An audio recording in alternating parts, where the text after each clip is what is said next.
నమస్తే, welcome to Telugu Rajyam. నేను Siri. AP deputy CM Pawan Kalyan గారు అయితే కొన్ని వ్యాఖ్యలు చేయడం జరిగింది. అలాగే ఈ రోజు ప్రెస్ మీట్ లో బొత్స సత్యనారాయణ కూడా కొన్ని వ్యాఖ్యలు చేయడం జరిగింది. సో వీటి మీద స్పందించడానికి ఈ రోజు మనతో పాటు ఉన్నారు ప్రముఖ రాజకీయ విశ్లేషకులు పురుషోత్తం రెడ్డి గారు. నమస్కారం సార్. నమస్తే శ్రీ గారు.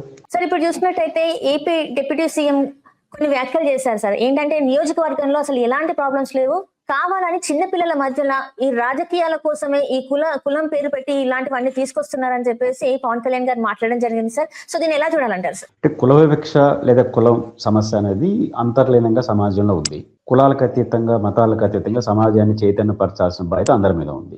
పవన్ కళ్యాణ్ గారు ఒక బ్రాడర్ ఇష్యూని తీసుకొని ఒక చిన్న విషయంతో లింక్ పెట్టకూడదు. ఒకవేళ ఉద్దేశపూర్వకంగా ఎవరైనా ఇట్లాంటి కులాల మధ్య అంతరాలు కులాల మధ్య అంతరాలు ఉన్నాయి, అదొక వాస్తవం. దాన్ని ఫస్ట్ మనం గుర్తించాలి. ఆ అంతరాలని ప్రభుత్వాలు తగ్గించాలి, బాధ్యతలు తగ్గించాలి, చైతన్యపరచాలి, పెంచకూడదు.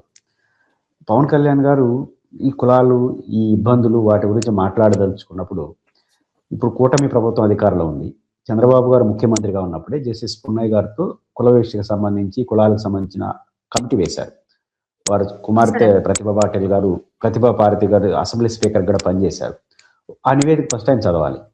చదివి గోదావరి జిల్లాలో కానీ, కోస్టల్ జిల్లాలో కానీ, తెలంగాణ అన్ని ప్రాంతాల్లో కులాలు ఎట్లున్నాయి, ఎట్లా వివక్ష వాటన్ని స్టడీ చేసి ఒక మంచి నిర్ణయం తీసుకోవాలి. అంతే తప్ప ఆ సందర్భం వచ్చినప్పుడు కులాలు మాట్లాడే పరిస్థితి. ఇదే పవన్ కళ్యాణ్ గారు ఒక సందర్భంలో మీకు ఎట్లా రాష్ట్ర భావం లేదు కానీ కుల భావన అన్న ఉంటే మంచిది అని చెప్పాడు. మీకు గుర్తుంటే ఎలక్షన్ ముందు. అంటే మనకు ఏది అవసరమో ఆ రోజు అది మాట్లాడేస్తే, రాజకీయ నాయకులే, బాధ్యత గల వ్యక్తులే మాట్లాడేస్తే ఇంక సాధారణ ప్రజలు ఇంకా దారుణంగా ఉంటారు. కాబట్టి పవన్ కళ్యాణ్ గారు ఒక బ్రాడర్ కాన్సెప్ట్ లో మాట్లాడదలుచుకుంటే ఒక పద్ధతి ప్రకారం మాట్లాడాలి. మనం ఫస్ట్ దానికి భిన్నంగా ఉండాలి. మనం ఎవరైతే హితోపదేశాలు చేస్తుంటారో వాళ్ళు దానికి భిన్నంగా ఉండాలి. పవన్ కళ్యాణ్ గారు రాజకీయంగా ఇంకో రకం ప్రభావిత శక్తి కాబట్టి వారు భిన్నంగా ఉంటూ రాష్ట్ర వ్యాప్తంగా చర్చ పెడితే మంచిదే, అది ఆహ్వానించదగ్గర. అంతే తప్ప ఆ ఘటనలో నాకు ఇష్టం లేదు కులం వద్దు, నాకు ఎన్నికల్లో అవసరం కాబట్టి కుల భావన ఉండాలి, ఇట్లా ఇన్బ్యాలెన్స్డ్ గా మాట్లాడితే ప్రయోజనం లేదు. వారు ఒక మంచి ప్రయత్నం చేస్తే మాత్రం అందరూ ఆహ్వానిస్తారు. అంటే ఇప్పుడు చూసుకున్నట్టయితే నిన్న జలశ్రవణ్ గారు కూడా దీని మీద స్పందించడం జరిగింది. ఎందుకు ఇంతవరకు అంటే పవన్ కళ్యాణ్ గారు అక్కడ ఏదైతే ఉపాధ్యాయులు ఉన్నారో వాళ్ళని పిలిచి ఎందుకు మాట్లాడలేదు, అసలు జరిగిన సంఘటనలో ఎంతవరకు వాస్తవం ఉంది, అసలు వాస్తవం లేదు అని చెప్పి ఎందుకు కనుక్కోవాలనే ప్రయత్నం ఎందుకు చేయలేదని చెప్పేసి కూడా ఒక ప్రశ్న లేవనెత్తారు సార్. సో మరి దీన్ని ఎలా చూడాలంటారు సార్? ఖచ్చితంగా జలశ్రవణ్ గారు మీరైనా నేనైనా ఆలోచించాల్సింది, ఒక ఘటన కులం పేరుతో జరిగితే ఫస్ట్ ఆఫ్ ఆల్ విచారణ చేయాలి.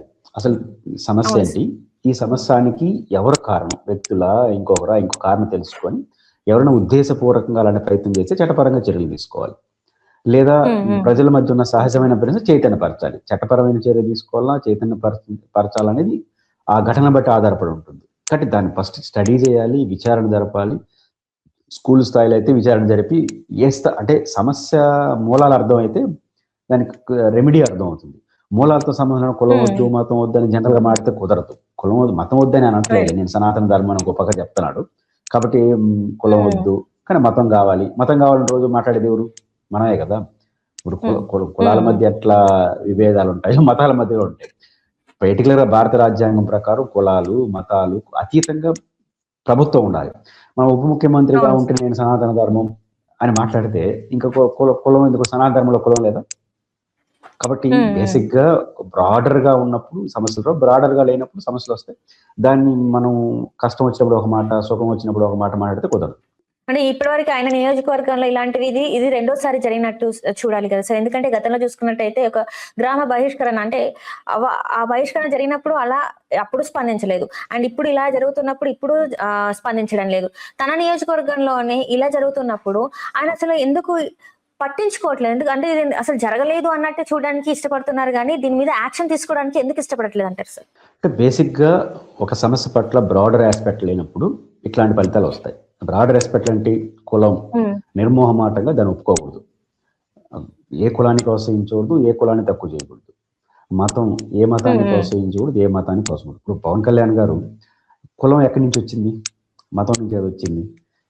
నేను మాత్రం ఒక మతానికి ప్రతినిధిగా ఉంటా. సనాతన ధర్మం అంటే హిందూ మతం కదా. సనాతన ధర్మాన్ని నేను ప్రబోధిస్తా, ఒక మతాన్ని ప్రబోధిస్తా ఉప ముఖ్యమంత్రిగా. మన కులం వద్దంటే కులాలు కూడా ఉంటాయి. కాబట్టి కులాలు, మతాలు అతీతంగా కానీ పాలకులు ఆలోచిస్తే ఏ సమస్య రాదు. కులం, మతం అనేది వ్యక్తిగతం, ముఖ్యంగా మతం అనేది వ్యక్తిగతం. దాన్ని తీసుకొచ్చి రాజకీయాల్లో చూపిస్తున్నారు.